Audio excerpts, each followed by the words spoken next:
প্রিয়জনকে বিদায় দিতে এসে কত চোখ যে ভিজেছে, কত স্বপ্ন যে ডানা মেলেছে, সেই গল্প লুকিয়ে আছে এই বিমানবন্দরে।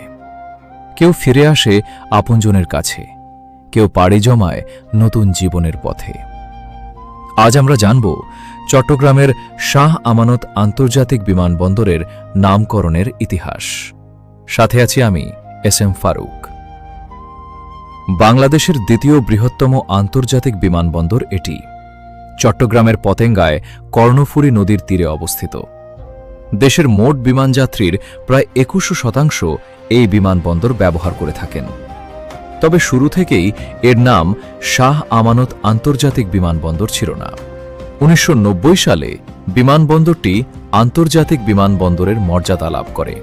পরে জাপানি অর্থায়নে 1998 থেকে 2000 সালের মধ্যে এর ব্যাপক সম্প্রসারণ ও আধুনিকায়নের কাজ সম্পন্ন হয়।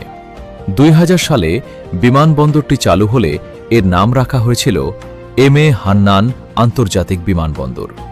মুক্তিযুদ্ধের অন্যতম সংগঠক ও বিশিষ্ট রাজনীতিবিদ এম.এ. হান্নানের স্মরণে এই নামকরণ হয়েছিল। তবে 2005 সালের এপ্রিলে বিমানবন্দরটির নাম পরিবর্তন করা হয়।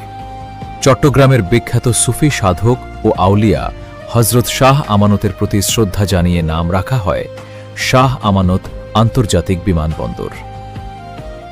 ভিডিওটি ভালো লাগলে লাইক, কমেন্ট ও শেয়ার করতে ভুলবেন না।